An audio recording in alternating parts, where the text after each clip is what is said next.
Awful. Hey, Brent, I want to introduce our new tri chair.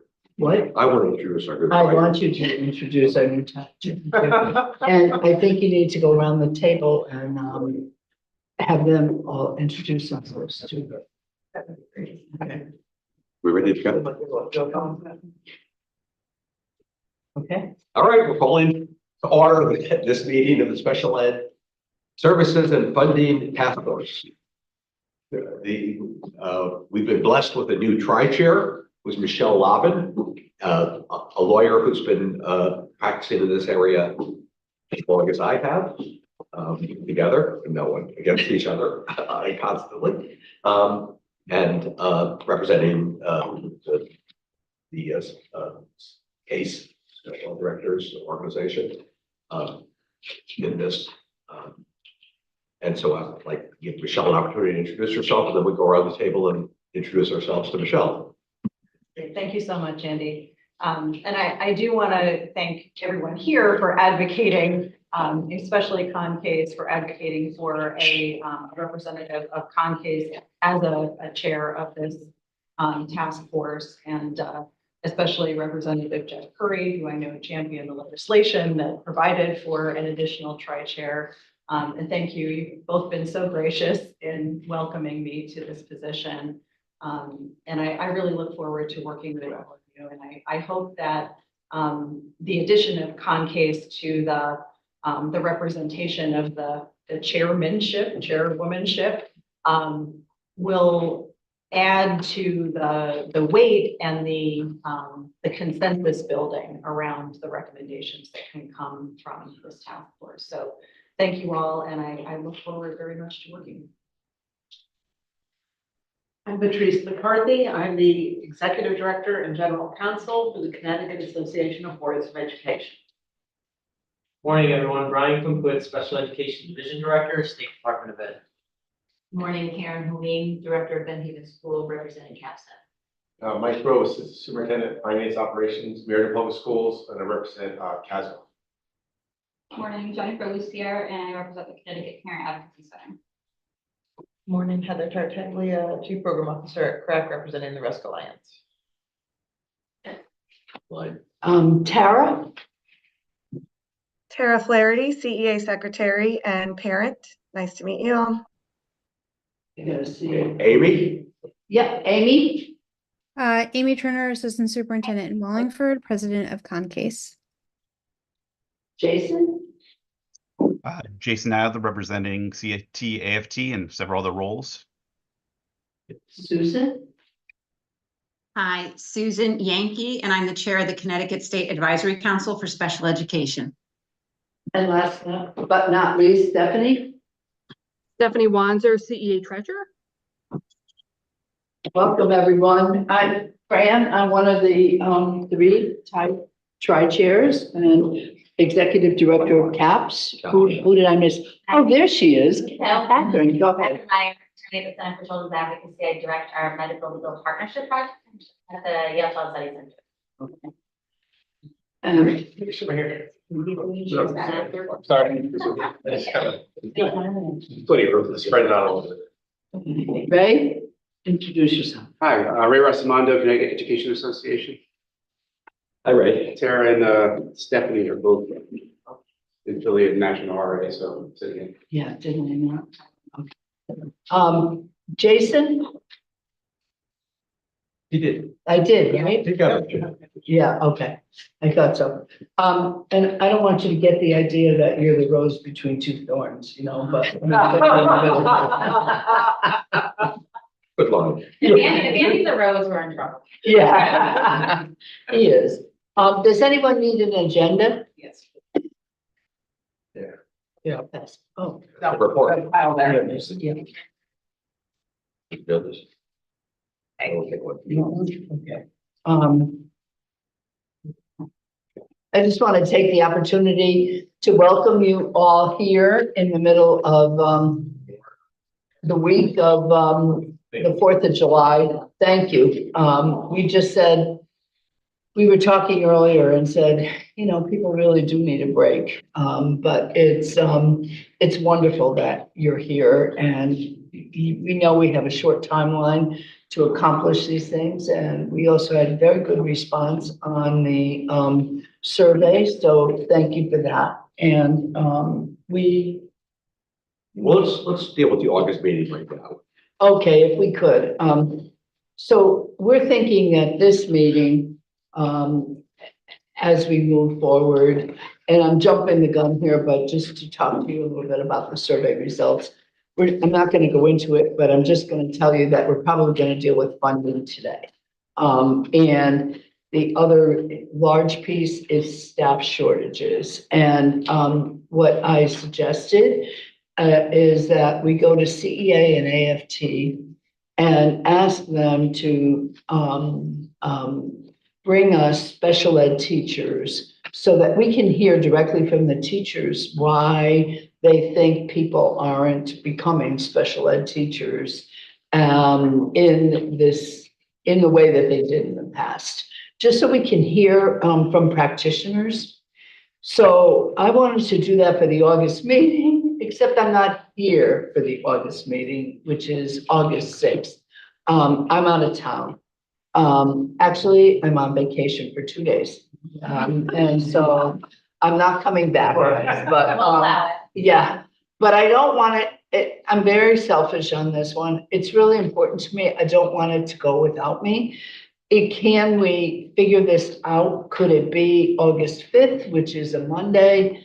Or, could we put it off to September? Whatever the group decides. And if you want to go ahead without me, it's okay, honestly. I'll still keep making quiche. And bringing food. All right, well, August 5th, the day before. which is the day before. I just wanted to expand that though. Jason, you there? I want to make sure that the power point of view is also represented in that. Okay. Because the power shortage is just excruciating. And you guys represent, I guess CEA represents some, but AFT is larger in Paris. Do you want us to vote if we're free? Well, my question is, do we know how easy it will be to get Yeah. educators to come first week of August? CAPSTEP would be happy to supply educators. Also? I don't know. I mean, I have to hear from CEA and AFT on that. What do you think? I mean, I was thinking if we do September, it'd be pretty hard to get them. I would say September, we could give, Ray, you probably could help out too with this. I'm telling you right now, people are on vacation and they're not expecting to be asked. Now, I'm the head of our special ed task force and we could put something out. But people are on vacation and I doubt you'd get them in August versus September. At least we can get it ahead of time to them and say, we're going back to school. Their mindset's on, we're going back to school. I think that would probably that's my opinion. Ray and Tara. Well, that's why we're looking to you, because, that's why we thought that you would be, you and AFT would be the best people to go to get that representation.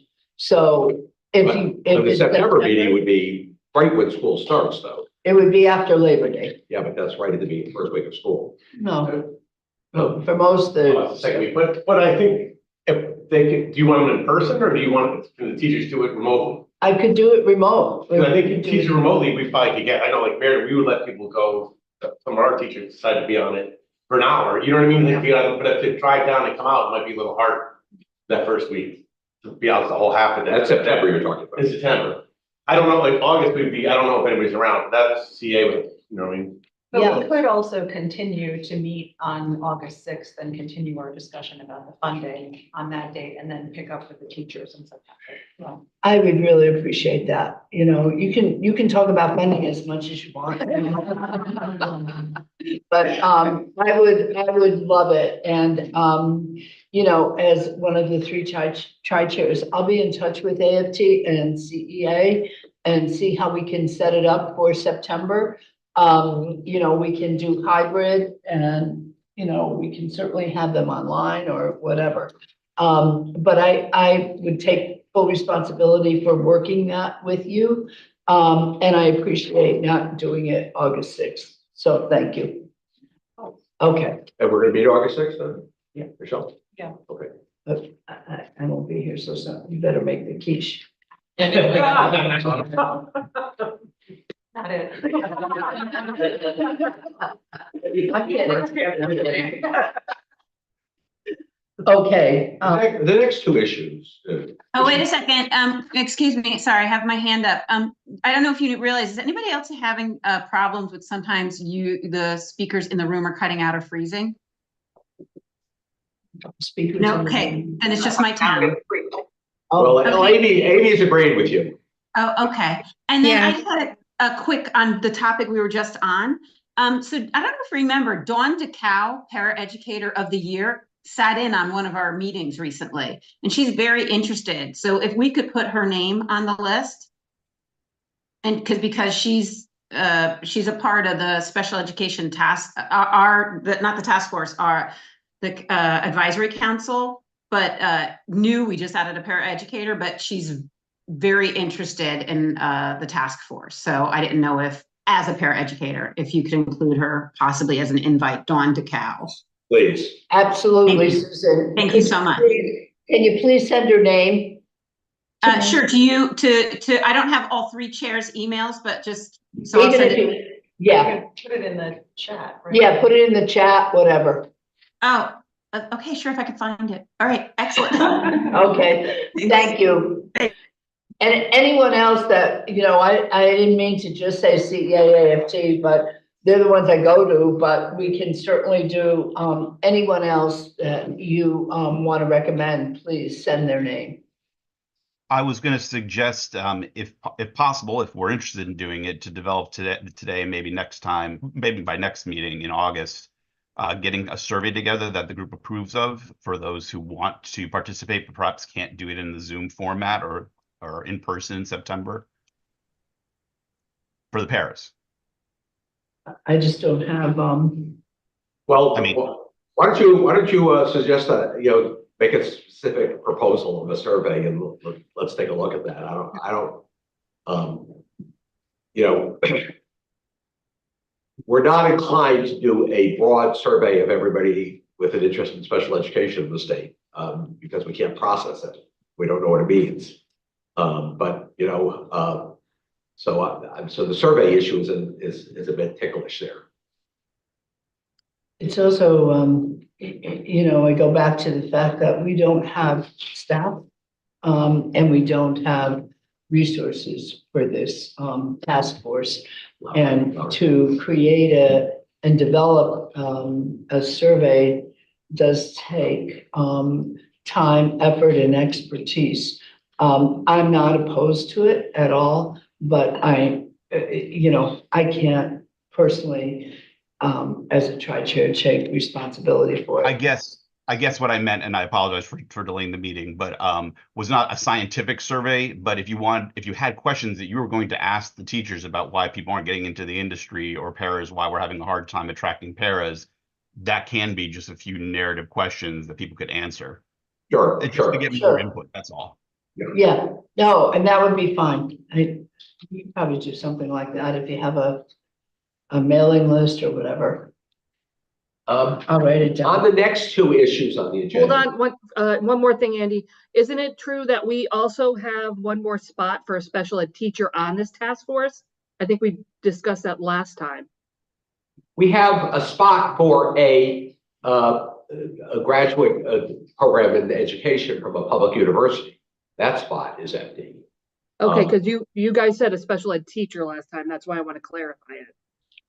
There are, I think two spots. One specifically for a parent, where the parent representative appointed by Senator Looney has resigned, and there's another spot where the four the chairs and ranking members of the education committee have an appointment to make.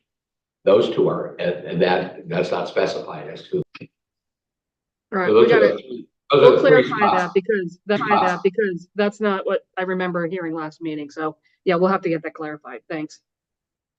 If we have somebody, I'm sorry, if we have somebody, and I can't find the chat.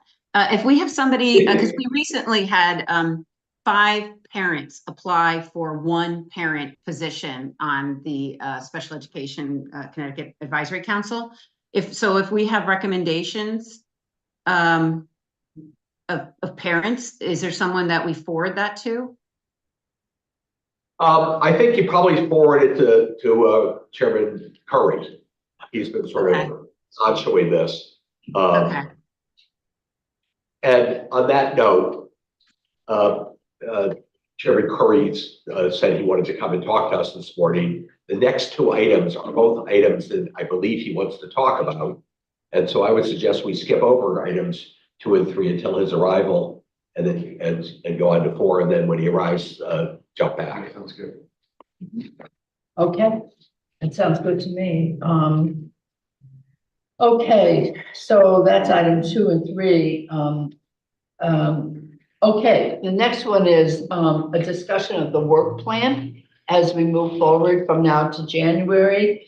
And the first part of that is Brian has set up a number of regional public participation sessions.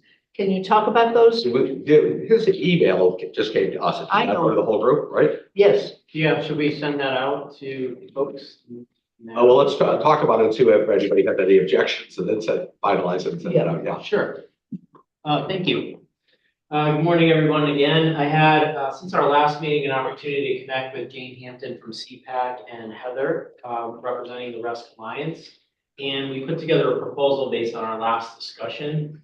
So we have a chart or a schedule of locations across each of the 6 RESCs. The proposed number of in-person sessions would be 6, so that we would hold 1 in-person in each of the 6 RESCs. And we would also do 2 online sessions, 1 in English and 1 for Spanish-speaking families and educators as well. The registration process, CPAC volunteered to handle the registration, so we'll know the members, the interested folks who register for the session, what their roles are, and for space purposes, ensure that the space that we have set aside can meet the needs.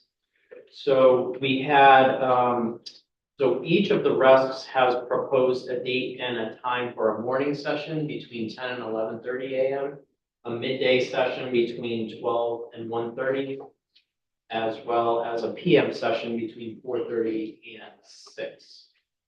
So we have the dates and times proposed for ACES, CES, PREC, EastCon, EdAdvance, and Learn. And the idea is we're going to pick one of those, not that we're going to do all 3. Right, so they have 3 of the time slots set aside, but each one we would select one. And then, you're not limited to go, if you live in the EastCon region, you're not limited to go to the EastCon, but it may be more convenient, but you can also attend the PREC session or the ACES if that works out better for folks' schedules. And there's 1 online in English and 1 online in Spanish. Correct. Why don't you talk through what each session would look like? Sure. So we talked, 90 minutes in length, as you can see from the time. We talked about at our last meeting that these sessions would be facilitated by the RESC Alliance, as well as CPAC and the CSDE. And we would have task force members invited to all the sessions that they can attend, but wouldn't necessarily have an active role in the facilitation or any type of presentation. Task force members would be obviously identified and acknowledged for the work that they've done and contributed to the findings up to this point in time. And the way the 90 minutes that we have, proposed, we would start off with a 15-minute overview of what the task force is and the process that we use to come to the findings, as well as a summary of the findings. And then the next 60 minutes, folks would work in small groups at tables or virtual breakout sessions to respond to the findings. And basically it's, do these align with your perspective? Are there things that we're missing, so forth and so on? We collect that data through either some technology or old school bits and notes, and then bring that to a summary with the last 15 minutes and discuss next steps so folks know how their contributions will inform the task force moving forward. And then we'll have a mechanism to summarize that, bring it back to the task force completely, and create aims and a summary and identification. And And you will have a Pretty much it. facilitator at each of these tables, right? yeah, we have to talk through that a little bit. I think, at least to start, we want to make sure folks understand the activity. So, you know, if there's 6 breakout tables, it would be ideal to have 6 folks, but we might be able to do with 4 or 5 facilitators kind of moving from one table to the next. So if all of this is to be done in September, Brian. Yeah. When are you thinking that a report on the feelings of all of this would be available to us?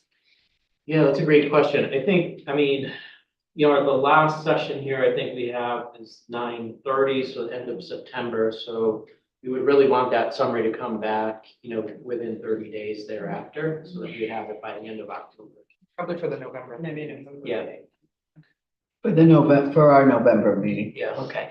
Did everyone see that email? Did it go No, out? only when you Just sent tried to. So I can Okay. Send that. And the idea, you know, my point of view is that at that beginning, we have a, you know, PowerPoint that we all work on together. Yeah. And probably one of the 3 tri-chairs actually presented in each of those sessions available. And that PowerPoint would not only include the findings that made so far, but it would also include sort of instructions for what the small groups would look like. So people understand what their mission there is. Yeah, so I think that's a little different than what we talked about last time, in that we said the members of the task force would not facilitate. But I mean, that's open, You did say there would be yes. observers, so that's the purpose of the RESC Alliance and the CPAC and us. But putting that content together, obviously, the chairs would be Are involved, you so. volunteering? I expect to, but then, you know, Well, I think we should be uniform about it. Yeah. I it wouldn't should be want. the absolute standard Yeah. PowerPoint, Yeah. yeah. Yeah, so we can create a script and, you know, go through, have people contribute and essentially. assign- Yeah, I didn't anticipate the tri-chairs being I involved. didn't either. I didn't. Oh, I did. Based on the I did. email, I was thinking that, you know, we could sort of be a fly on the wall. Yeah, but that's what I thought. Yeah. Well, I don't see us facilitating individual groups. I do see us presenting the PowerPoint because it's what the task force has done.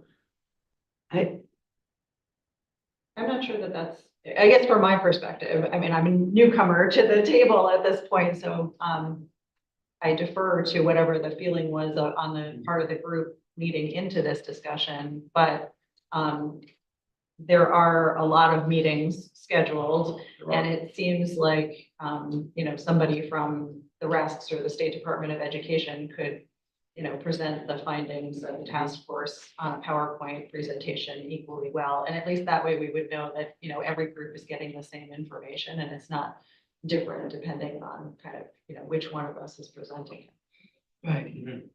I'm not comfortable with the State Department of Education presenting it. Looks like they're doing this. I mean, Why not then a staff person from the rest that's hosting? Or feedback. Yes. Yeah. No. That's what I assumed that Yeah. that was my assumption.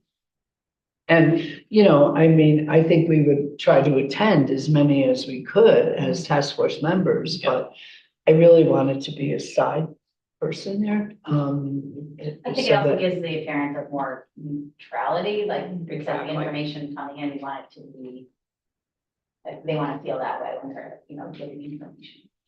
Yeah. Can we agree on that? but what do we There's gonna do? be one PowerPoint though, right? One part. One All PowerPoint. PowerPoint said, kind of the committee, kind of everybody says, okay, this is what we kind of agree on. That's fine, I don't care who presents, as long as it's the same Yeah, it's gonna be PowerPoint. busy, guys. We could also see if we can So, this will be more challenging, but figure out if we can have the same person actually do all 6 presentations. So that we know every session is gonna be the same. I don't know Yeah. if we can work that out between us, but. It would be, that would be. It'd be 3 presentations a day. No, there's only No, no, gonna no. be. Right? We're only doing one a day.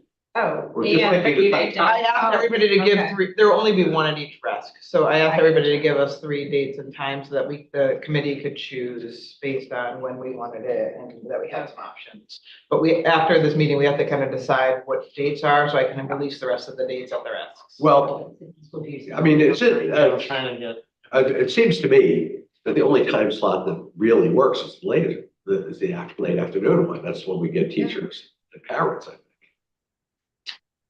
you want to say something? Well, some parents get Yeah, in the some morning parents. after they've sent their kids off to school. In the afternoon, they're picking them up, but Yeah, I understand that, but teachers, we're not gonna get. I think someone has a, Stephanie, Stephanie, Yeah, one of our concern was having, we know there's gotta be parent input. However, teachers, you're not gonna get, they can't do it during the day. There's no way. And my understanding, Brian, from our last conversation again, was that the State Department was gonna go through the RESCs to get the places of business, but that the State Department had people who were going to be the facilitators, just like they did during CT sets. That was my recollection from last meeting. I think she's right. I remember that. Yeah, I mean, so we talked about the facilitation, but if between the Connecticut State Department of Education, the RESC Alliance and CPAC, that was our plan to make sure folks were there to help facilitate. But the presentation we can discuss, like who's actually presenting. It's not a CSDE thing, it's a task force thing. exactly, that's So why. we just need to make sure that, I mean, we're available to support in any way that we can. But as to the time of day, we're not gonna get teachers unless we do it at 4:30, I think. Am I wrong about that? I think you're probably right. I think you should expand the online options. I think so too, yeah. That seems like it could solve some of the problems. so it would be hybrid. No, I don't know about hybrid, but just have more than one session in English and one in Spanish. And do it. So we, Do more so than the just way, one. yeah, the way the proposal is now, there would be 2 sessions from 4:30 to 6:30 to 6. So educators, we try to do it late enough where elementary school staff, reading at 3:30 potentially gets. There would be 2 sessions midday for folks and 2 sessions in the morning and then 2 online. So I think that's pretty sufficient. We won't, it's. It depends on what you're doing, right? Right. You know what I I mean, mean? in person is always hit or miss. So Yeah. If our goal is to get as many educators as possible to a location, this is not the plan to do that. This is a broad kind of open, invitation for all, 2 and 2 virtual. But it's up for discussion if people think there's a better or more. I'm just thinking like some of the rest are far out, then are we trying to mix the in-person ones kind of different parts of the state? That the kind of the plan, so it's like. That's why we're doing one. One at each desk. Yeah, but like during the day, like if I can only come at 4 o'clock and you're Eastcon and I'm at the other end of the state, that's a far ride for me to get there. Right. That's the only thing I said, if I'm a 4, you know what I mean? Like if I wanted to come and I could only get there at 4, you run it during the day, it's far. I just think online is more appealing for a lot of people, just to expand that a little bit. It is appealing, but it's also more difficult to facilitate in our experience. Different feeling, I The different. I also don't think you produce as much as face to face around. Well, it's different, it's just different. The dynamics are different and breakouts don't work quite as well as being in person. So- Any value It can be to, done. any value to all online? No. I'm just asking. I just don't know if you're gonna get a lot of people come either way, so I don't know. I'm just worried asking. we're not gonna get a lot of people come access. either way, like, because people are busy, unless we're kind of convincing people to show up. I don't know how, what groups are gonna come. Brian, when was the last time you did these sort of things? You know what I mean? I don't know when parents are coming. What was Yeah, the so subject? we focused on parents, so it wasn't focused on educators, and we held them at different times, but we had some sessions that were very low attended. At Advance, I'm thinking we had our lowest amount, where there was 10 or less, I think, and then some of the sessions we had up to 50, 50 or So what was the topic? Yeah, we did it for CT sets, that's right, too. And the CT turnout? sets turnout was great, actually. What was the other one you did? For parents, just a Listen. listening tour for parents across the state. No particular issue, no particular crisis that we're addressing. We structured it around 6 main issues, but the IEP, the revision of the IEP was the driving kind of focus. I think that got most people. The CT sets was well attended in each of the different schools. And when you did it just with parents, Yeah, with the time of day, was there a relationship between time of day and attendance? It's individualized, it's kind of hit or miss depending on what the circumstances are for folks. So it's, holding a night session doesn't mean you're gonna get more people. I'll just say that. People are busy at night, they have dinner going on, they have all different kinds of things. So Red Sox games. exactly, during the day, but for educators, I mean, it's something to think about for sure, but, we've been talking about this with professional development with teachers. In-person professional development aren't all that well attended because people can't get out. Right. They won't be able to get out this probably because. Does it add anything that we're now talking about inviting the teachers to come to one of our meetings in person or online to give us input on the staffing shortage issue specifically? Does that mean that, and I'm just asking this question, I don't have an answer for it. Does that mean that we should focus more on the parent constituency for purposes of trying to identify, maximum availability in these sessions? Or should we still try to get teachers from all parts of the state and their availability also? Well, I think it would be good to have a broad audience if possible, just because the teacher event in September will be really focused on the staffing shortage. There may be other things teachers want to share related to the task force findings or other things that we missed perhaps. I also think this could be a tremendous synergy if you have a table with teachers and parents and all talking about the same issues and actually talking to each other. I was asking Jen what they experience in terms of attendance for parents in time of day. And it's hit or miss depending on, when I do my family roundtables, I do a morning and an evening session, and people come to one or the other and then they change it up depending on what's going on. Like, And I thought our idea was that each of us would communicate with our folks. Try to get people there, right? Yeah. We're trying to get people there. That's what I thought. We could even have board members there. Yeah. What a thought. What a thought. I think the wider the audience, the greater the potential for valuable input. I also think it means maybe we want to, as Catherine said, expand the online options. That just, for busy families, for busy teachers who have families, for single teachers who don't have anything. I just think it's become so convenient. I totally agree, it's different. And you miss out on that synergy of being in person, but I think it's a trade-off. If we want to cast a wide net and get as much input as possible, I think we have to increase our online options. I know as a working mom, I'm not going anywhere fast. I'm just driving people in cars. So I just think some moms, don't have that experience. There's no magic answer, but I think online is just a really attractive option. Well, I like, with expansion of online, I like the basic proposal that Brian's made.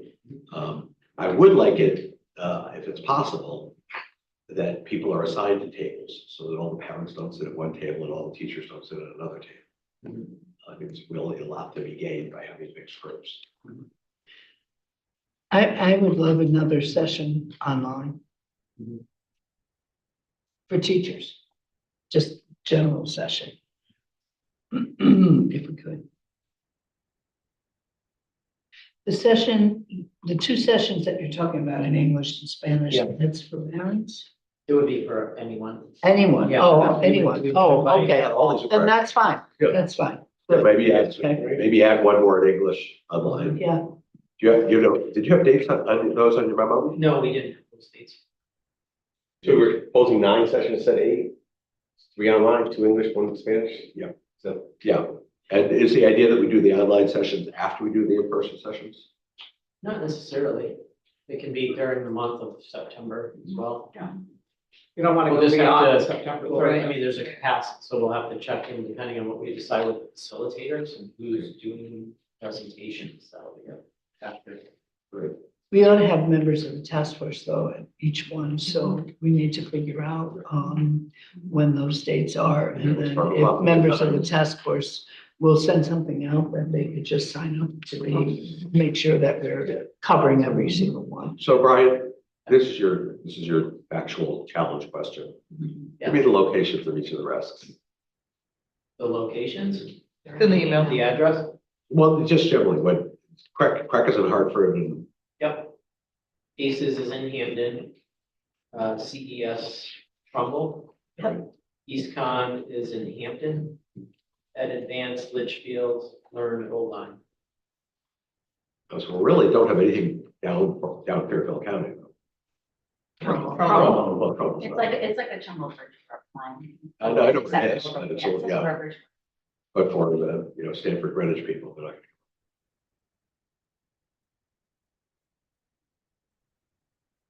Well, I'm very appreciative of getting, these set up, and will you send that out to the whole task force? Yeah, just did. Okay. And then, I'm just very appreciative because I think we do need that, input, and I think we'll be very appreciative if we have task force members at each one. Brian, could you just pick times and dates for each one, and send it out?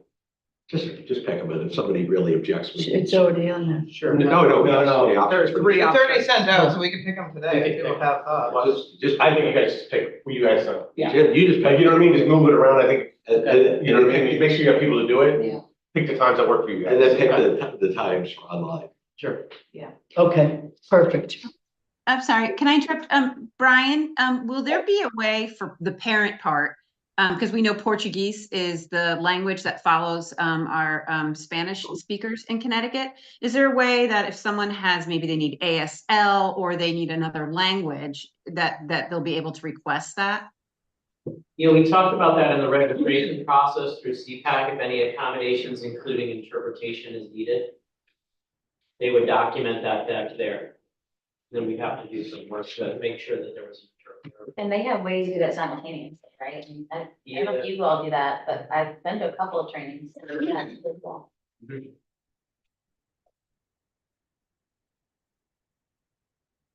Okay, Brian, thank you. Thank you, Heather. That was great. Thank you. Okay, we all set with that? Okay. So the next part we had was the exercise to set priority areas, and thank you to all who responded to the survey. And I just had it printed out so that you can see why we talked about funding being the priority today. And Rosalie can add it to the screen as well. I'm sorry? Rosalie is adding it to the screen for the people on. Oh, okay, That's good. unreadable. Thank you. Thank you. Oh, this should be readable to them. Yeah. Hopefully. Can we email this out to them so they can see it? What? Can this get emailed out to the task force so people can see it online? It's on. It's screen for them. If you email, they can maybe open it and make it bigger. Are you guys able to see what's on the screen? Online, can you see it? Okay, great. Well, I'd like to start the discussion on funding. Well, can we just set how we arrived at the priority areas first? So we looked at the responses. We had 13 people respond to the survey.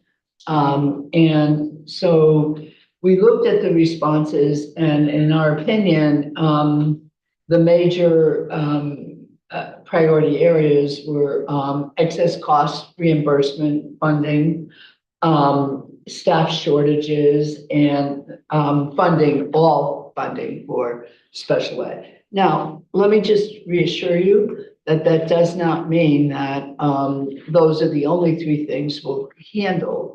We will get to, I'm hopeful, all of the findings, but those are the three priority areas that came out of the survey. That's what the task force said they wanted to deal with first and foremost.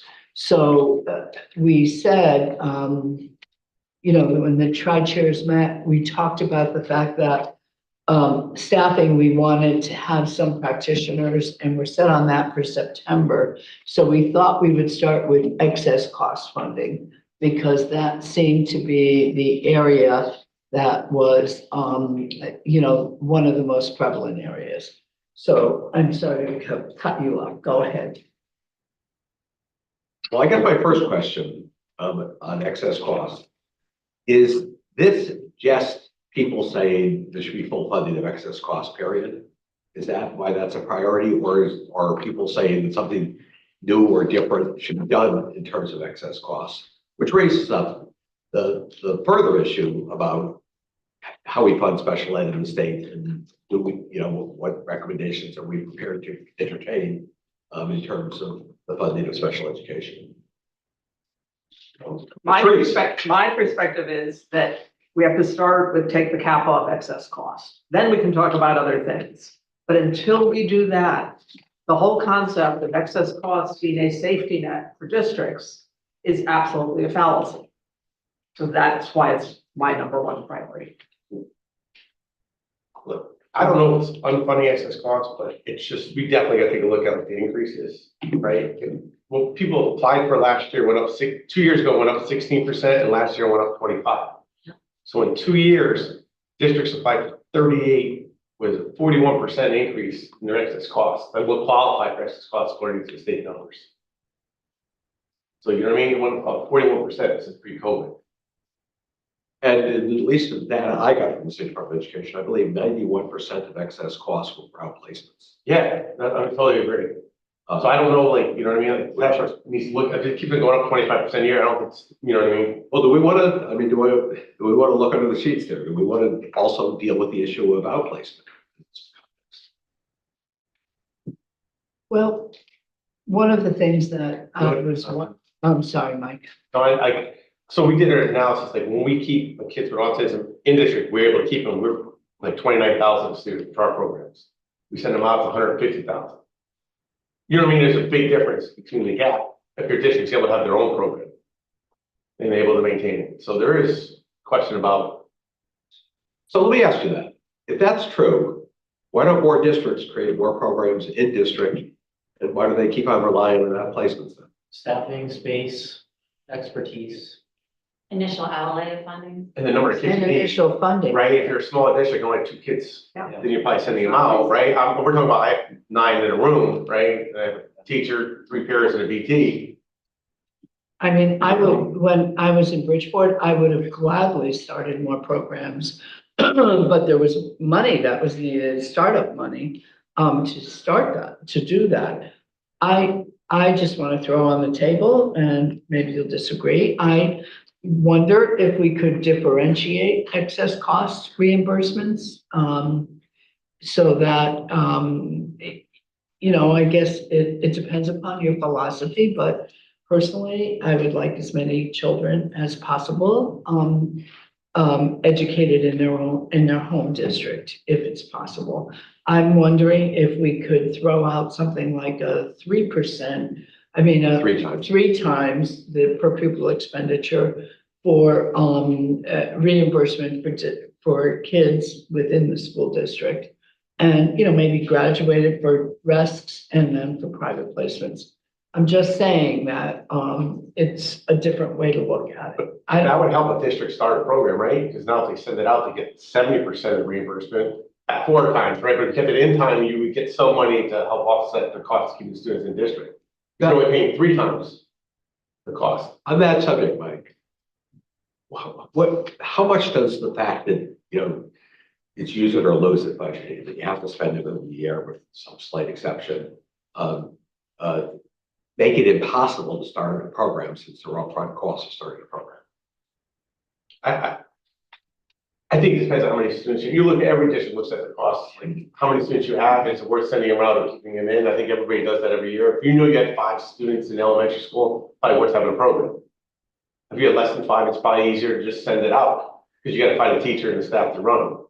So I think it's really the number of students that you have. Like, bigger districts have no problem starting them, while smaller ones will have a lot of trouble. Bigger districts have a lot less than they could. I mean, many fewer options than they could. And I mean, your founding principle, Fran, is I think true for almost every parent, right? And maybe I'm speaking broadly, but let me start with the parents I serve are low-income parents who would prefer their children to be closer and more available to them and might not have transportation. And overall, that's something they generally prefer if there are more options available, excuse me, in district. And it's it just hugely varies in those big districts, like, and then year to year, what's the first thing gets cut? Or the staffing shortage, that person might be the hardest spot to fill. So I know we talked to, Representative Curry about this and incentivizing the startup of those programs. I would love that. Jason had his hand up also. Yeah, sort of echoing the last comment. It's a shortage area, so I don't think, being both on a Board of Ed as well as AFT and leadership positions within the district. I mean, I've been in my fair share of PBTs. This is the last choice is to outplace. So it's a need area. It's an area that has shortages. So it's simply a matter of the availability of the people to hire as much as it is to afford them. But I think hiring a staff member that can serve multiple students versus sending one student to an honest placement, I mean, the choice would be clear both financially and probably for the benefit of the child. But if the PPT determines that is the best choice for that child's education, that's what we're going to do. So the process as it's set up in Connecticut and probably federally as well, I mean, it dictates that's what we got to do. So if there were options in the schools, it not just incentivized if the state, made a hiring spree and tried to form either regional or directly reimbursed for school costs, and then also made the position desirable, that would solve the problem. I don't think many people would disagree with that at all, but it feeds into all the other problems we've been talking about. So I don't think it's as easy as, we'll reimburse X more times for an in-school solution. That is, I think, the preference from every meeting I've ever been in. I agree with you, but Connecticut does lead the country in outplacements. I don't know why that is. We do count the risks in outplacements, whereas in other states they may not be counted as outplacements. But we are quite prone to outplace. The economics, of course, the economic structure that Fran suggested would probably result in a requirement for a substantially higher excess cost appropriation. I mean, it's, Therese talks about a cap, but it's really not a cap. It's the appropriation. It's subject to appropriation, and and no cap means another 65 million this past year. And if we start reimbursing for above three times per pupil for in-district programs, presumably that number would go up. It might like if I kept the kid in the house, it'd be cheaper, so you would spend less money. Even though at three times, because I would get reimbursed at 45,000 versus 72. Outplace is now 150 versus keep it in house, you're probably paying 50 at the top. But your in-district student at that point doesn't even qualify for excess cost at three times the per pupil. Is that right? At three times, no. Yeah, most of I got big programs, right? We have a lot of kids. If you ran one with 2 or 3 kids, it would qualify, but not with 1 or 2. Well, now with 8 kids, 8 would be like $30,000 including busing. we could go 2 times. I don't know. I mean, I'm just saying, but I also love what Catherine said about the initial money for startup of programs, because, that I think is huge as well, for almost like competitive grants for giving, here are some thoughts about what I would like to do in the school district. Get some more creative options going to, Yeah. inspire other districts. Well, How big of an issue is it for those of you that develop and run programs? If you create a program because you have 5 elementary students that would benefit from a certain program, but by the time they're in 6th grade, you've lost some of your staffing to another district or whatever. How does that impact your decision making as to how viable it is to start a program?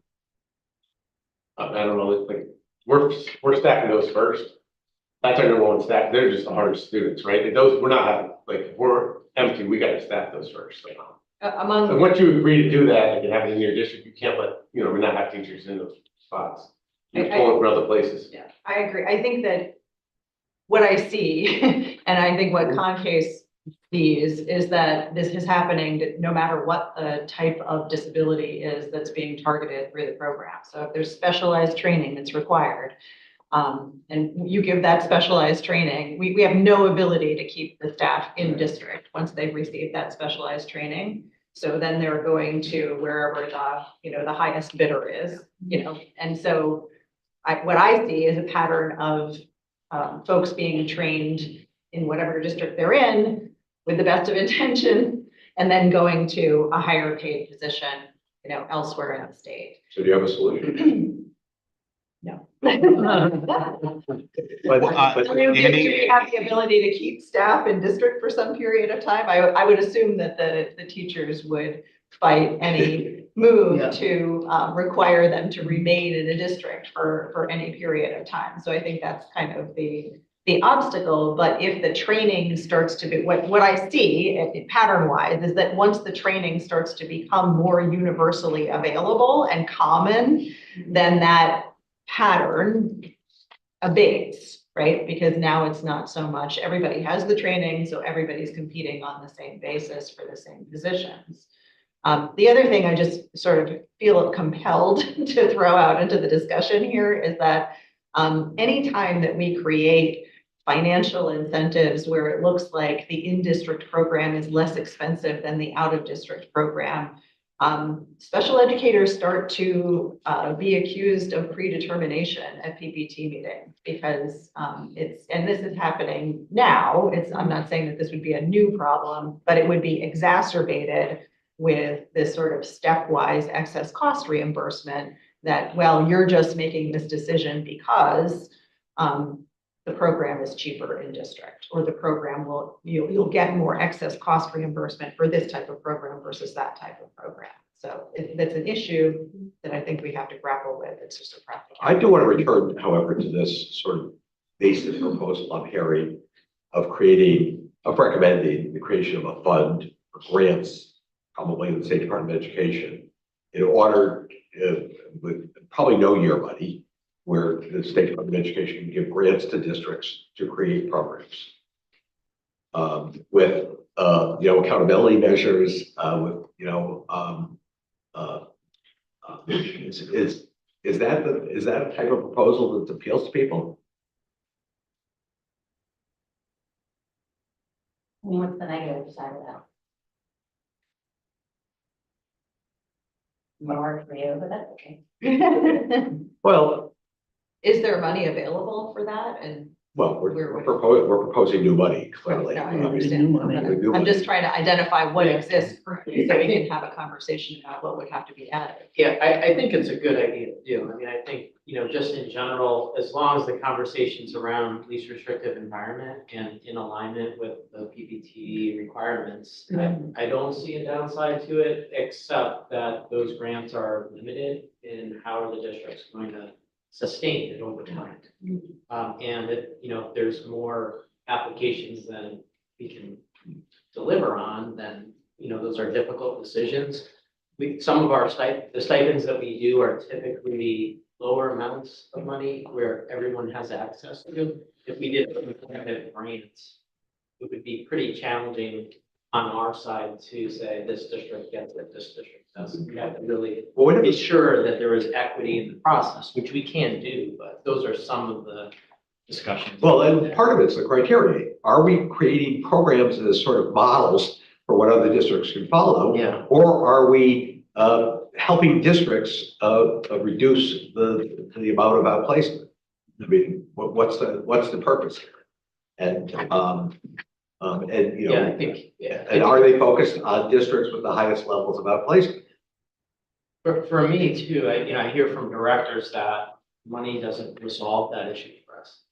It's space, it's hiring the staff, it's, maintaining that. So even if they were given, they'll, no one wants to turn down funding, but that in and of itself, I don't see, if we're trying to to move LRE in a certain way, I think that's a small percentage of the impact. I think there's a much broader, it starts with the culture in the classroom, the tiered interventions that are available within the district. I mean, this here, and you mentioned that #1 in the state, but in Connecticut, we have a variety of options for our outplaced students, which other states don't have. So when you're looking, I was on a conference on Monday with New Mexico, and they have 0 outplace access in their state. They have to go out of state. We don't have to because we have the expertise. We have some long rides, depending on what part of the state. And also we're very litigious in that parents request these placements frequently. So there is a percentage where the school district may do everything they can to keep the student in district, but the parent may choose. So I think those 2 factors are the reasons why you see Connecticut, New Jersey, Pennsylvania, some of the East Coast where we do have a heavy volume of. I just want to say about New Mexico, I have a friend who runs a very, very large private program out there who contracts with districts to take kids out of the district and provide services to them. Yeah. That counts as an in-district program. Yeah. It's working through the district, but it's no different than an outplacement. Yeah, it's each state is a little different. Yeah. My issue with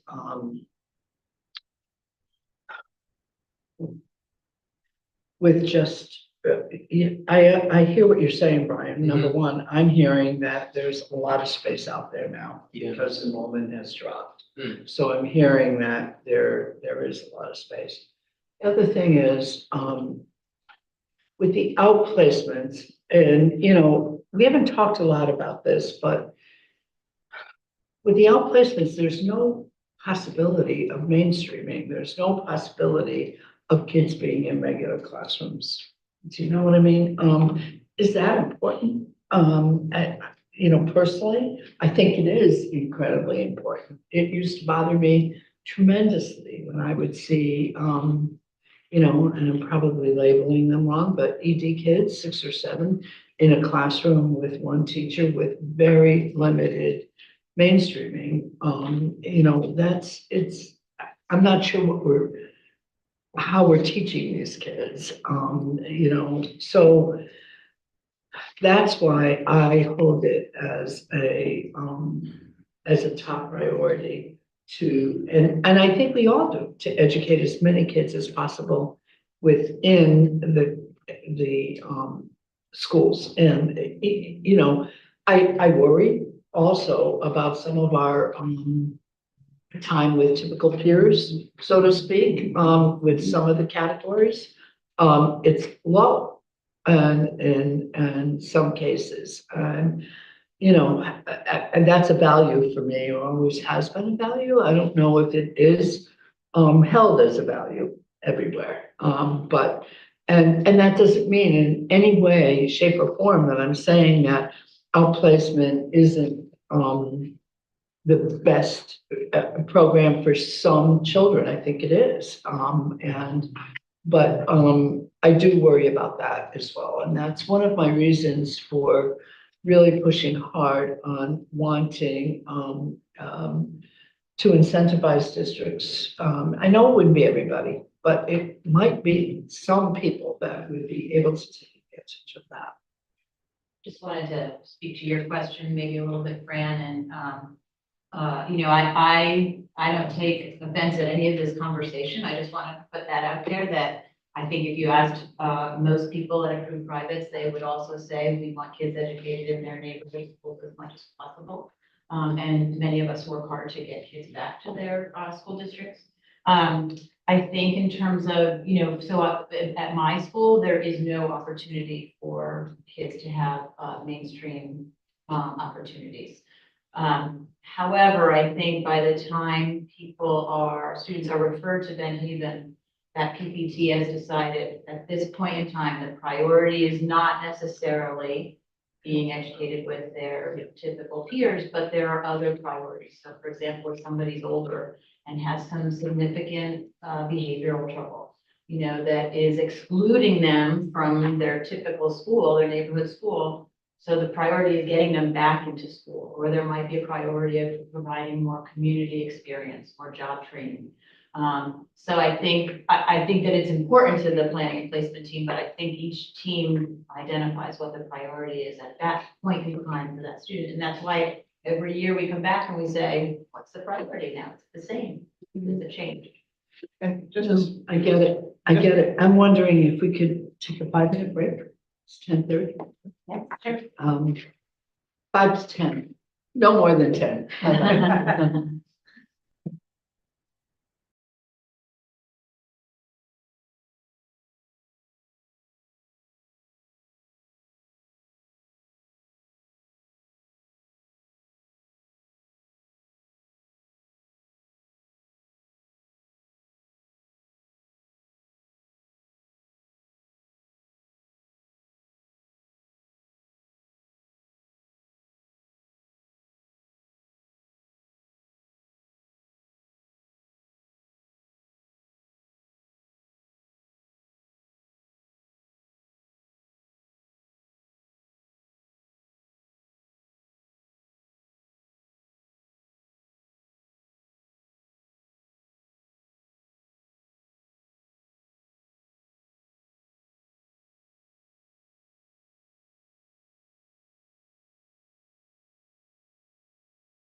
So we're still talking about, excess cost. We're talking about, removing the cap. We're talking about incentivizing new programs.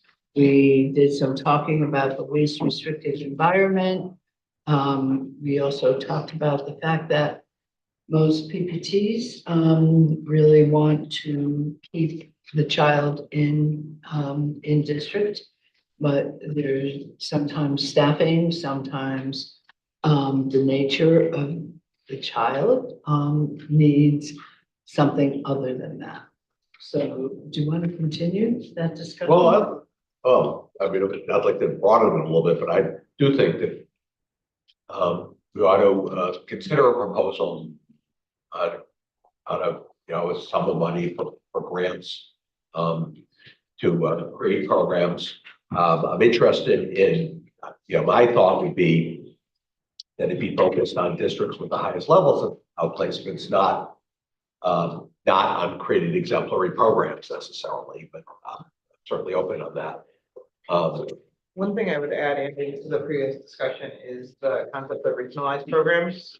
And so, as a REST, we do operate some regionalized programs. I know some of the other RESTs do, where really the districts own the program and we kind of operate them. I think there are a lot of other models too, where districts come together and they operate their own programs to essentially reduce the cost.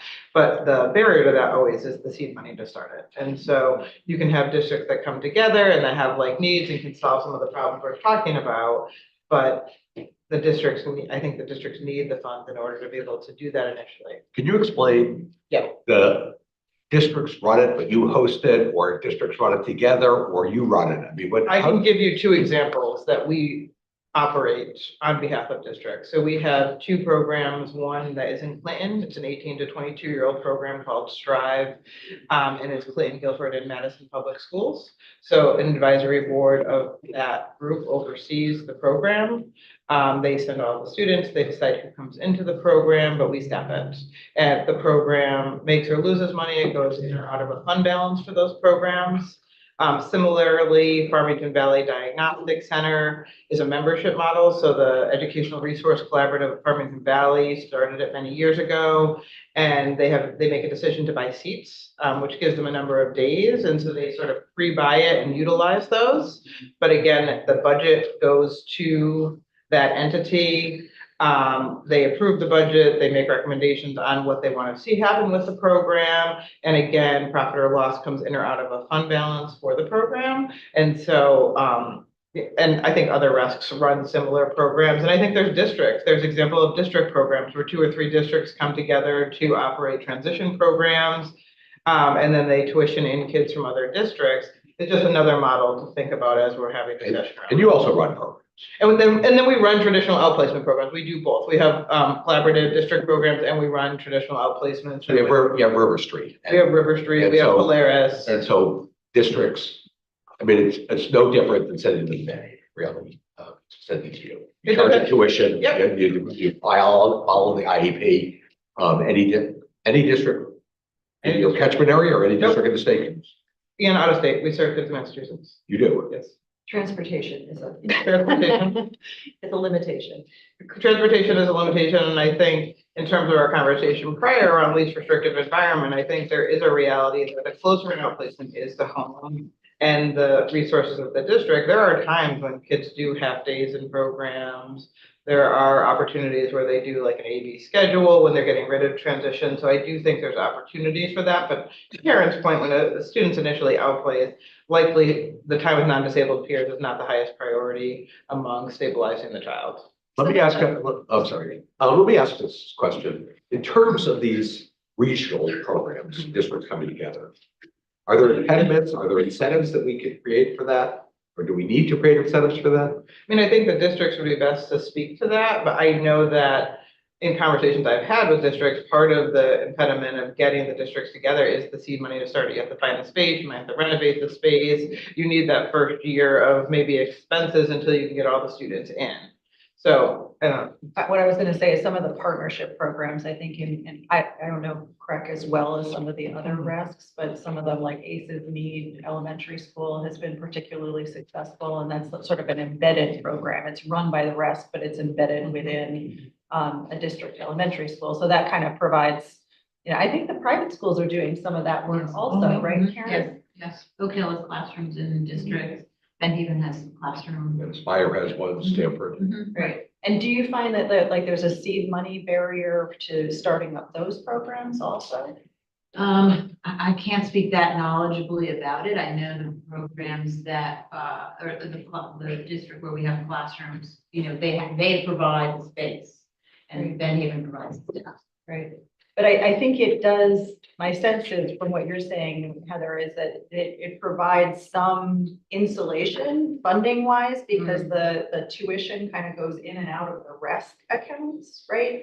So if it's a RESC districts program. right, can purchase seats and then there's kind of that buffer there. The seats are already purchased. That's my sense of it. I don't know. Yeah, I think in terms of startup, like when you're, with some of the programs, if you're looking for space in the community and they have to renovate it, it just allows them some of that. In terms of the seats, if they don't use the space seats, those funds in that model just go unused, but for the most part, the districts use the seat, and then if they go over the seats, they would pay a per diem rate. I think in terms of embedded programs, I haven't done this while I was at Craig, but certainly I was at East Con for 10 years before I was at Craig, so very different RESC. And, there would be districts that would have a certain amount of kids with us. And if they had the space, it made sense to embed into the district, similar to what Karen is saying, to say, you have 6 kids of the same age range, like, let's talk about, can we do this in your district? And so, but that is very district contingent to Brian's point on, do they have space? Do they have, and then who staffs it? Because once you get into the district staffing it, you sometimes get into kind of the unions and what teachers you're able to put in there. And are those teachers that have the qualifications and the needs to be able to work with those students? So it's there's a lot of factors to consider. It seems like we're sort of bleeding into the regionalization of special education discussion also through this. Let's not get too far in that. But what's the opposition to these? Is there opposition to creating these regional programs? You I don't were? have opposition to them, but. One, Tricia. One of the barriers when districts try to collaborate, 2 or 3 districts, not necessarily going through a RESC, is the staffing issues and the union contracts and how do we pull together perhaps staff from 2 or 3 districts governed under different collective bargaining agreements, because everyone wants that staff to be able to support this particular program. So what's the barrier to going through the existing RESC to solve that problem? Like why would a set of districts try to set up kind of their own regional system outside of the RESC? I think some districts, rightly or wrongly, have a perception that it's a higher cost to them if it's a RESC run program. Is that a reality? Is it more expensive for some reason? I mean, if it's going to be, right? I mean, even the rest of us, ACES is a great job for us, we send a lot of students to ACES, but there's their overhead that is included, right? I give the cost, I don't count our overhead, I don't count the principal, I just count our staff in the program, I count the principal, the cost of heating the building, you know what I mean? The ACES has to pay for their central office too, so some fee has to go back to that cost, so it's a little bit more. It's excellent. I did not know about the regional programs. Well, what you're saying is that the costs are the same, it's just you account for them differently, and the overhead doesn't count towards the program when it's in district. Yeah, so But I just let you know, like, seriously, I'm not sure Cheshire kids are gonna come to Mary, right? That's, if Mary runs the program, but if ACES ran a program in Mary, they might come, like, that's the difference, I think, you see, like, Can you expand on that a little bit? I just don't know if you're gonna get families in Cheshire, say, or Southington or Wallingford to say, I'm gonna send my special ed kid to a program that Meriden's running, a Meriden program's running. I just don't know, I'll be honest with you. But if ACES ran the program in Meriden, that's Do you tuition kids into Venture? very few. What did you ask them? I asked if they tuition kids into Venture, which is. Oh. So we have the problem. So if a kid's in Meriden and leaves us, Yeah. we'll tuition them back, they'll stay. But if there's not a lot of students, like, you know what I mean, that would wanna go and come to us once they to our buildings. That's a real issue. You know what I mean? I think the same thing, you know what I mean? I don't, like, I think that's why I think the regionalization would be a good thing, if we got, if someone else would have to run it, and we have space, but. Yeah. And I think there are district examples where districts are tuitioning kids into their programs. I don't know what they are, but I think that. I think East Hartford has some. They have a nice, They have Woodland. yeah, they have a good building up there, they trust. And we're Honestly, that would, constantly looking for creative solutions. Yeah, Yeah. Place right, kids and, right. you know, we just informally sort of networked amongst each other, like just a neighboring district that's within traveling distance, which is why I keep bringing that up. Like, we have limits on how far we can transport kids. And so we're always asking, like, is there a neighboring district that has a program? Would they be willing to take this kid? You know, we have a student with specific needs. Their needs are not being met in this district. Can we meet them somewhere else? But right now it's happening more informally than through any specific kind of RESC-driven program. well, I could see, incentivizing that too. Well, I like to see, you know, the seed money thing is, Yeah. you know, if we're doing seed money, it's not just the districts, it could be the RESCs, it could Yeah. Run programs and it could be the regional programs. Yeah, Um, that'd be a good idea. I've always heard that in the eastern part of the state, that there would be more regionalization, but the travel is too long. Oh, sorry. I've heard that. And depending on the region of the state you're in, the need for that is greater because, you know, Mike's point in Meriden, they may not need, they have enough of their own kids, but when you're out in Eastern Connecticut, or you're out in Northwestern Connecticut, Yeah, a lot of districts have the kids that are the N of one or the N of two, and even making an apartment doesn't make sense, and the town next to you might not have a similar student. yeah. The point Mike made, though, is, you know, we've got to keep in mind, the main opposition to regionalization is wealthy white towns don't want to send their kids to towns with high minority populations. I didn't say that, but I don't disagree. But it's, I think so. but I think, you know, and that's why I think the rest, if they came in, they would be better. You know what I mean? If we could partner, and that's part of the seed money would be if you partner with 3 towns and the rest was running it, I think you get more likely to send kids to an ACES program or a REST program than in one district's program. But you've never proposed a program like that the rest could say, no, we're not going to do it, right? No, never. The rest of We don't know what the rest would do. ACES has always been very good to us. Like anytime we came up with something or they had something that to work together, always very. But it's also the seed money that you were, you know what I mean? Like to get 3 other districts to work with us and get a spot in a building somewhere to refit it, if someone has to decide to pay for it. Yeah, I think Ed Advance does some of that too. I think all of the rest Yeah. of the way, to Karen's Yeah. point, the APSOS are doing it in districts. I think there are definitely examples we could, like, I could get a list of examples, I'm sure Karen could do the same, of things that are happening in districts or regionally across the state, if that's helpful to the task force. I think it would be. And your programs in district county are substantially less expensive than the district than sending them to your campus. It's run from Benhaven Academy, so I don't have the specifics, but I would venture to guess, yes. And is Less that, expensive than sending a student to Benhaven Academy. Eliminate transportation. eliminates transportation, eliminates overhead. Right. Or reduces overhead. Reducing, yeah. But staffing costs are going to remain pretty much the same. Well, for the program that Benhaven Academy does, it's similar to one of the examples that Heather gave, where it's Benhaven staff working in the district's classroom. Right. With their, I believe it's just their district students. Does that make sense? Yeah. So let me ask you this. I've heard lots of good things about the Farmington Diagnostic Center. What's that? Do we talk about that model? Yeah, Yeah, that's the membership model. So it's a 6-12 program aimed at kind of short to moderate term placement. So anywhere from 40 days to a year and a half. Really? I've been told that not that they won't keep a kid that long. There are circumstances where we have to keep students that long to make sense for the student. Okay. Depending on where they are kind of in their educational trajectory. Typically takes a lower acuity student than somewhere like maybe Benhaven or Polaris, you know, they don't do any kind of restraint seclusion on a regular basis, so high levels of aggression would not be able to necessarily be managed in that environment, but we often see students that are either coming out of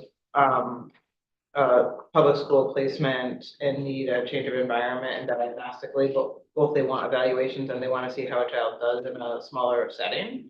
We also see students that are stepping down out of a residential, out of SolNIT, out of something that's a much higher level of care, and they want them to have a period of stability close to home in order to integrate back into the district, depending on kind of what the CBQ team determines.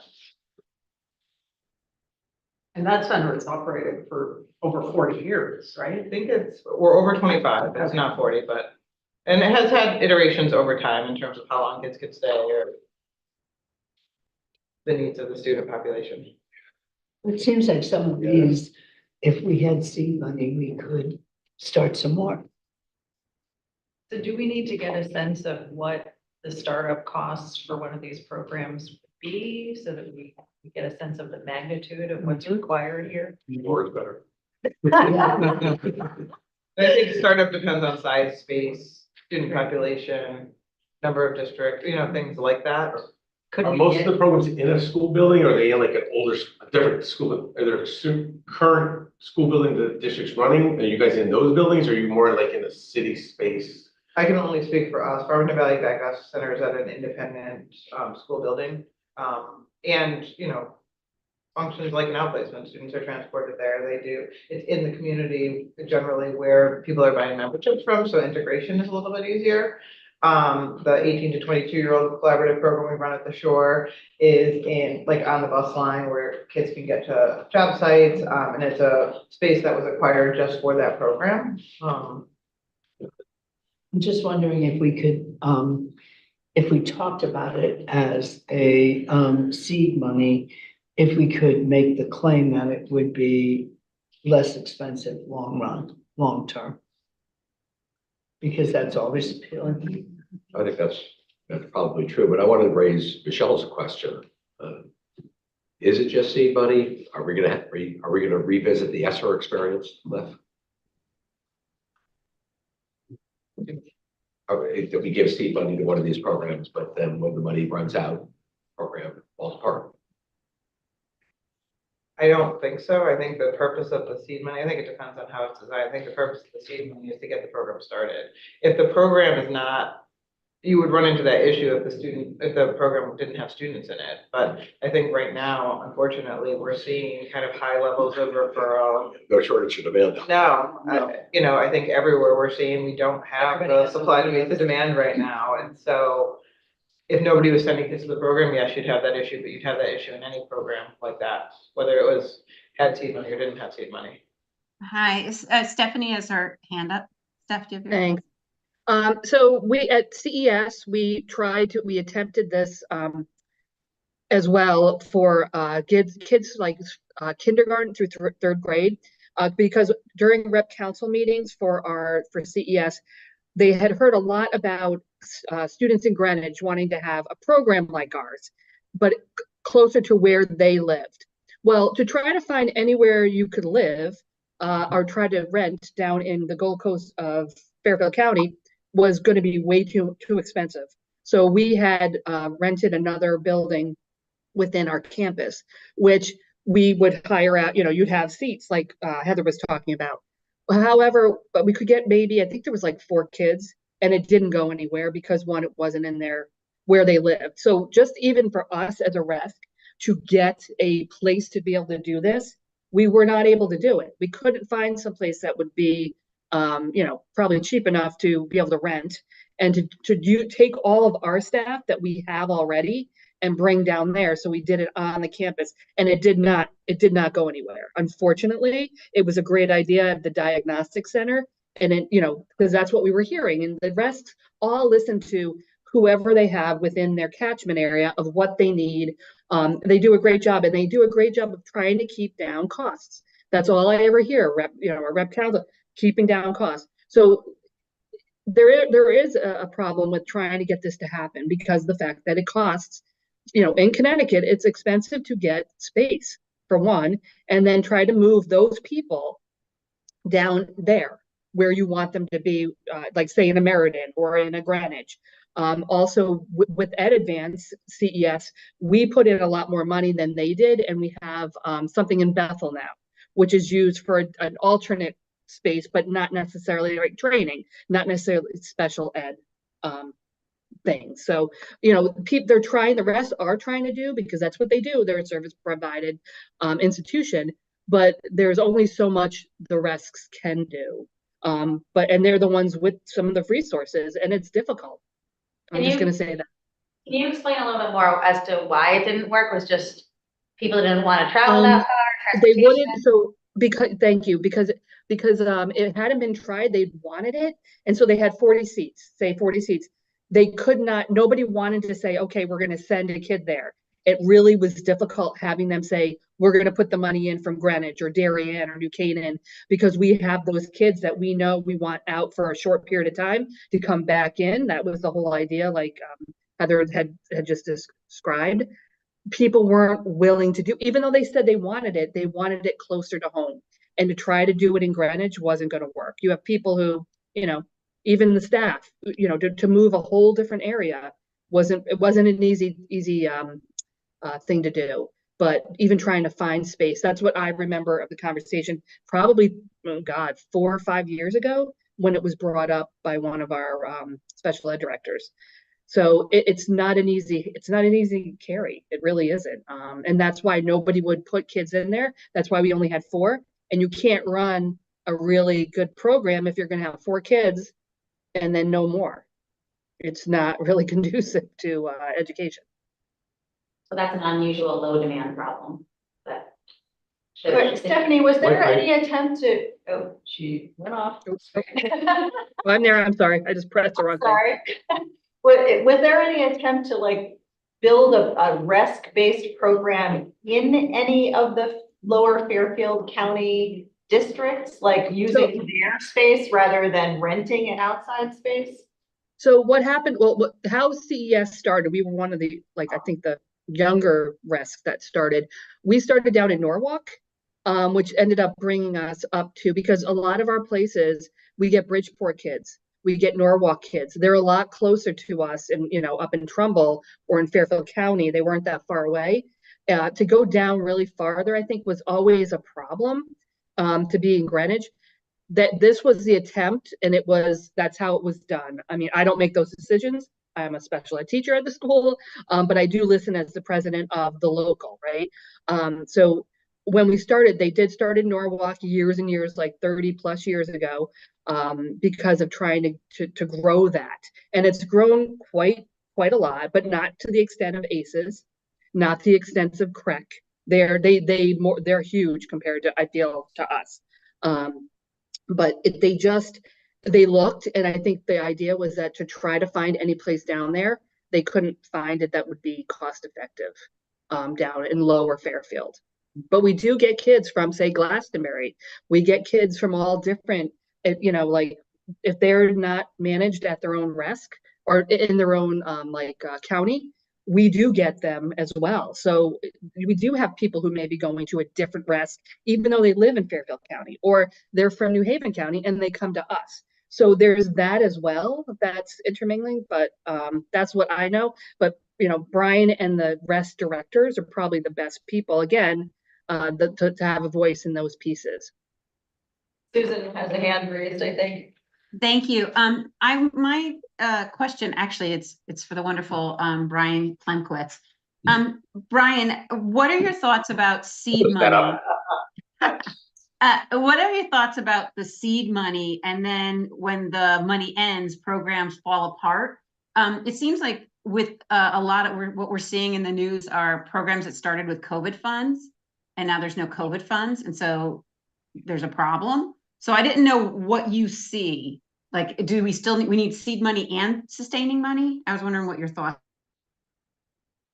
Yeah, I think so, Susan. We had a discussion about that a little bit earlier, and Heather shared her thoughts on that. And I think seed money is very different than emergency funds for districts, and how they allocate those funds. So I think if we have the criteria and the parameters around that seed money, the theory would be that the students that attend the program would sustain that moving forward, as long as the need was there.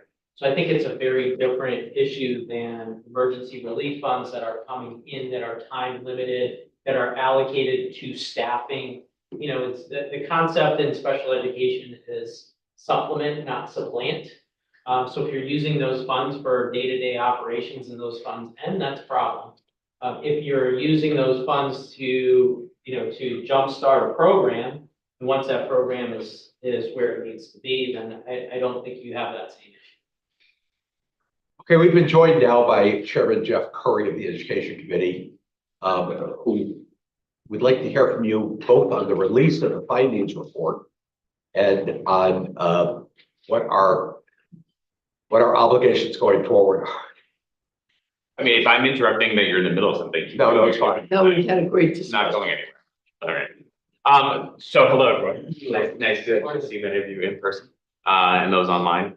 Yeah, I just wanted to pop by and just first of all, just say, thank you. And we appreciate all the work that you all are doing. We know special education is a very kind of niche part of our education system, and one that is often overlooked and under-resourced and complicated and confusing, both for practitioners and for parents and families and the like. We appreciate you putting out kind of your interim report to us. We definitely look to make that a little bit more public with, so look out for some stuff over the next couple of weeks. But I think moving forward and ahead of the 2025 session, assuming that, I have the ability to return and continue some of the great work that you all have started, I think it's very important that everything is put out into a report. I understand that you all have agreed to do things by consensus, and I think that is great, and that if we find consensus, or that you all find consensus on certain items, it will definitely make legislation, should it be needed, a whole lot easier. But I think that there are still definitely probably, or there will be outstanding issues in which you all don't find consensus on. And I think that if those bits of information are left out of the report, I think we're doing a disservice and a disrespect for the time that you've all put into this process. And so our big ask is that you throw it all at the wall and include it in that report, whether that is a separate sections, whether you assign that to those who feel certain ways, whether you provide both sides of the issue. I just definitely, and the leadership agrees, that it all has to be in there. We have to have, we keep telling our colleagues, we keep telling families, we want to make 2025 a session of special education in the Education Committee. We want to make some movement. We want to be able to find the resources. We want to talk about ways for funding. We want to talk about ways, pipelines for more educators. We want to talk about more supports. We want to talk about building out certain facilities for therapeutic centers and incentivizing districts to do that, whether that's through school construction, but all of the things that are a little bit more sensitive, whether that be suspensions, exclusions, and the like, those all need to be in a report. And if they're not, what's going to happen is that you're going to hand us a report that has this consensus, and then you're all going to go off into your own little corners. And you're all going to come back to us with all the same asks that you continue to talk about. So unless those are actually discussed and on paper and explained as to why or why not folks don't agree, I don't think we're going to make the movement that we want to see made in 2025. So that is our ask of the education. You said that next year is going to be the year of special education, which suggests that you're seeing problems in special education. Tell me what problems you're seeing.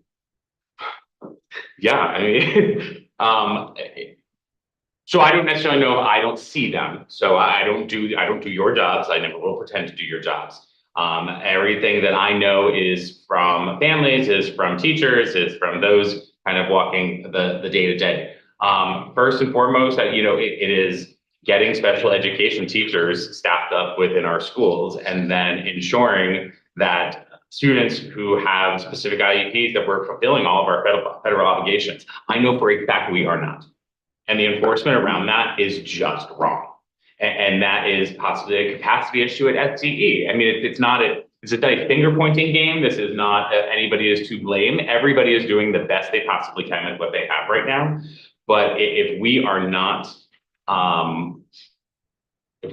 fulfilling those obligations, I'm shocked and baffled that we haven't had lawsuits pop out of a number of our districts, especially our most socioeconomically disadvantaged districts, who I know we have long-term substitutes in place of certain teachers, that we are just throwing paras around, that we're using other support staff in positions that they likely shouldn't be.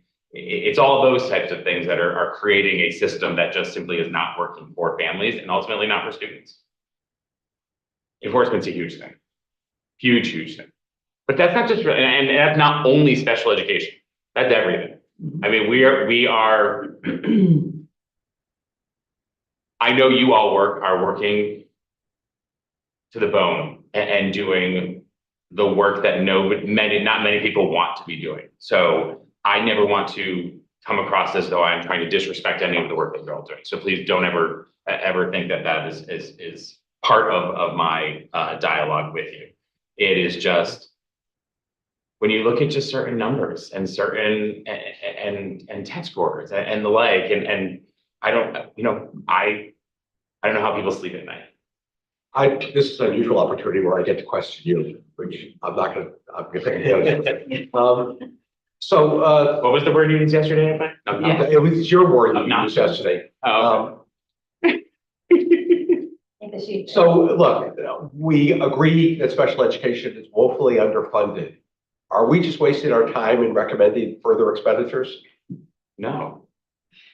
We're thinking, today, we had a great discussion on seed money to incentivize districts to create regional programs, to create in-district programs. Yes. Is that crazy? No, absolutely not. No, I mean, no, everything should be put out there. Every possible way to come at this issue to help our districts. If we're not going to get away from, the answer is yes. Okay. Okay. That's good to know. I mean, Yes, it's very That's helpful. very important to know. Yeah. Because, we started on excess cost and we just branched out to that, and it's been a great discussion. Yeah, I mean, we talked about, we priced out additional funding, and whether it's an additional weight on the ECS, it's like $75 million, I think, and the excess cost is obviously another $80 million. Yeah, I mean, it's that building out of the facilities, I think, is likely an easier piece, because that's likely done through bonding dollars versus general funding. So that's a different conversation. We have new leadership in the governor's office as of a half an hour ago. So, hopefully that may change things a little bit. I don't know. We just need to, I think we also need to continue the conversation with the administration on this. And this can't be simply a legislative action. We need to continue to get the administrators to focus and care about K-12 education, and to help lead on that, and to understand that especially special education needs those additional supports and those eyes and ears. I do think that some of the things that we discussed today are, first of all, they're wonderful for kids, but secondly, they have a long-term fiscal benefit as well. We love nothing more than Mhm. that. And if I'm hearing you correctly, one of our target audiences is the governor for this report. Oh, absolutely. Yes. Yeah, I mean, we should all be trying to ensure that we are sitting down once this is all finalized, likely briefing him prior to a public briefing, just simply out of respect for the office. Okay. Which our new chief of staff, Matthew Brockman, will hopefully help with. Oh, that's a change in. Yeah, Johnny's out, Matthew's in. So Johnny's staying on as a senior advisor remotely from New York. So Matt Brockman is now the chief of staff. Okay. Yeah. Which is good. Matthew understands the legislature. Yeah. The way in which others have. That's good. Yeah. Okay. And however we can be helpful, again, just ask. We're here. This is a very hardworking task force. I cannot, yes. We do have to get that interim report, the findings report out. And we've not been publicly releasing it until we coordinate with you. And so. Yes, Rosie and I were just talking on the way over. get that nailed down. Okay, very good. Excellent. It's a matter of scheduling right now. Kathleen's out shortly, but I think other people are also out, and she's in, so it's just trying to figure that all out. Yeah, we are planning a series of regional sessions to get input from parents, teachers, whatever. And we want them to know what we have in the findings report in order to respond, in order to tell us what we're missing, in order to tell us what we got wrong. So And no, I can't imagine you've gotten anything wrong. yeah. well, I'm with Fred got wrong. Yeah, okay. What? Michelle's like, I just got you. Yeah. Yeah, well, Yeah. Thank you for the invitation. I mean, the sensitive topic, but I do think enforcement is a huge issue, and kind of what you're speaking to is like, just for example, CCA and in partnership with other organizations has filed a number of systemic complaints over the maybe last 10 years. And it's that enforcement. I mean, there's corrective action, and then how do we make sure the corrective action happened? How do we make sure it was successful? What do we learn from it? So I think that we do have a real issue with kind of some of that follow-up, because even when we are putting something together with a number of clients and developing, you know, this systemic issue and asks for solutions, it doesn't always have the legs that it should. And so I think it hasn't been as successful as it could be. And so when are you all discussing enforcement? Is that part of the overall conversation? It will be. Okay. Yeah, I mean, folks just need to tell us what that should look like. If we have the ability to make that look the way that we want it. If I may, from the perspective of Concase, I would say that the resource issue is fundamental. And we have been talking about the resource issue. And I know that when we've been responding to corrective actions, looking for resources, et cetera, it is difficult sometimes. Sometimes the corrective action is you need to implement the decision of the PPT. The decision of the PPT was to make an outplacement. There isn't an outplacement available, right? So it becomes a chicken and egg problem. You know, we need to provide compensatory education. It needs to be provided by a certified staff member. We don't have a certified staff member and we can't find one. So, you know, I think that resolving the resource issues will help get at the underlying issues. Just one piece of that, Michelle, though, too, is I'm thinking more of the systemic pieces, because I think on an individual basis, I mean, that's really hard too, but the systemic, you know, the patterns are identified by multiple students. I think that tells us that it's more widespread of a problem. But the resource issue is always going to be there, but. Well, let's define resource to include both financial resource and human resource. Right. Do you have, remind me again, are the EPPs at the table for this task force? Ed prep programs? Not right now. No. I mean, we do have a representative, but she's. Okay. Are those conversations happening about like reimagining the special education that we're trying to move folks into? Pre-service training. Yeah, pre-service. Yeah.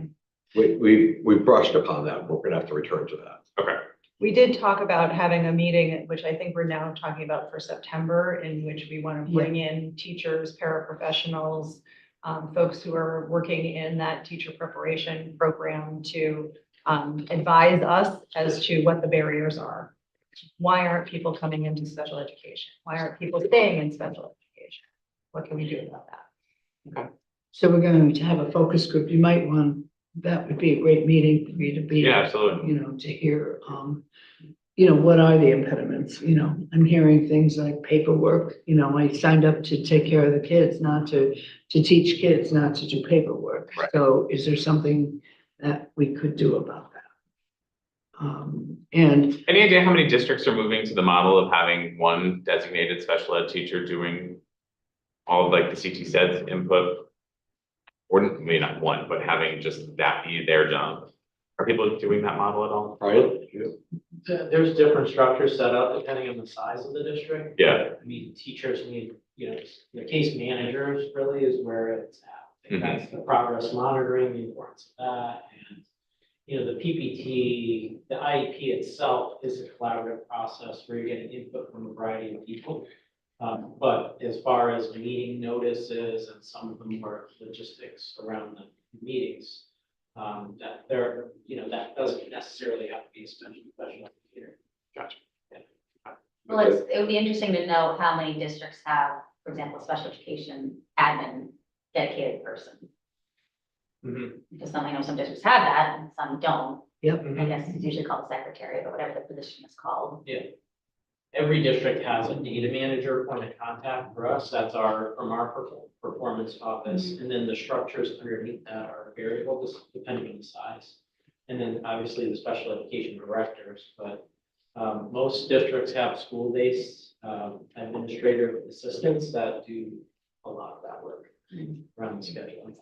I mean, we have data on the user types, which might be helpful for the task force to see the different user types by district. But that special education dedicated person could have more, specialty in that versus the general school secretary or admin person. I think Yeah, Stephanie we've done- wanted to add to the sorry. conversation. So what I've actually just heard, which is now you're talking about administrators, we have a lot of especially urban schools who have administrators in special ed that do not have any background in special education, who are overseeing special ed teachers and PPTs. So I think that might be a piece of a disconnect, which we need to look at if you're talking about broader scope, because that's what I'm hearing from our members at CEA. Especially this weekend, we're down here and we see a lot more of them in Philly. So I think that's something we can't forget. I don't know, as on the administrative side, we have a lot of administrators, but not necessarily special ed administrators doing those PPTs. And if I could just add, for a moment, To clarify that in terms of like, what is the background of the people that she's talking about? Because the special education administrators should be folks who have the ability to oversee the provision of special education. Sometimes they're school psychologists and then they have an administrative certification or they're something else that's related to special education. But what are we talking about there? So let me get back to because somebody actually sent me something. They have their administrator. However, again, special ed is kind of a nuance as opposed to being an administrator, right? Because of what you need in a PPT, what you're supposed to know. Hold on, I'm trying to get my.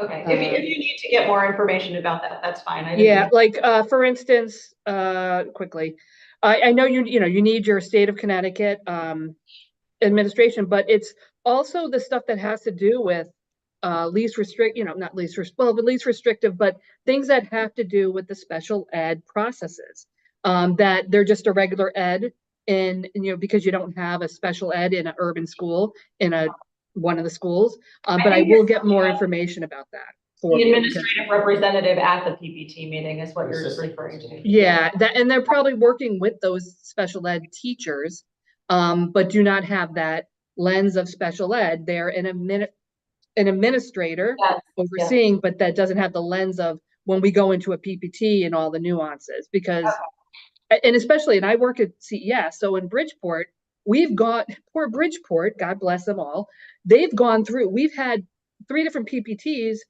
PPTs all year long, 3 different special ed, special ed, they keep getting changed. There's no consistency. The kids aren't getting, they're falling through the cracks in Bridgeport. It's horrible.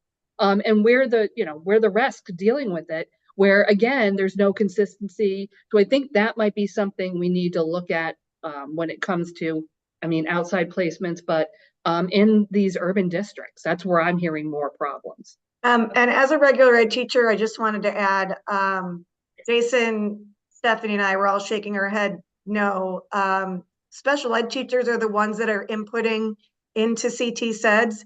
It is not an administrator. There's not a dedicated secretary inputting information into CT SEDS. That falls on the case manager. It doesn't fall on a secretary or a dedicated special ed teacher to do all of that paperwork.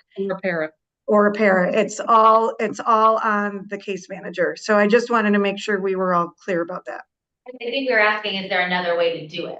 I know that's how it usually stands now. Is there something that could lift their load a little bit? Well, this is a future conversation. Let's not get too deep into it right now. Yeah, no, and I just say that only because in conversations with Representative Khan, I know she was in discussions with her district to come back on as simply doing that. And that would be her role every day. They're out there, Right. they're not across all districts. Yeah.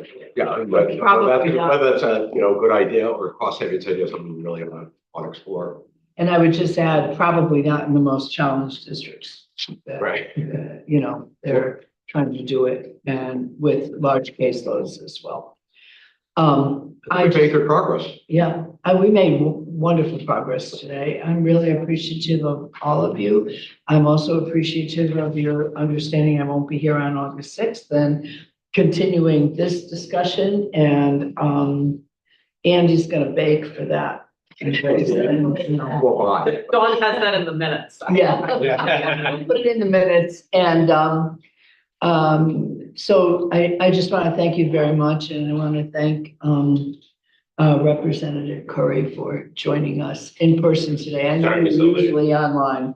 You're usually online, but thank you for coming, and thank you all. And August 6th will be around the corner. We'll still be meeting here, Fran? Yeah, I can still meet here, and I will follow up with CA and AFT and anyone else who wants to recommend a para or a special ed teacher to come to us that first Tuesday of September, please do. Okay? Should we check that Lisa's coming that meeting too for focusing on funding? Pardon? Lisa Hammersley? Yeah. I mean, obviously other people can handle it, but I mean, she would be the one.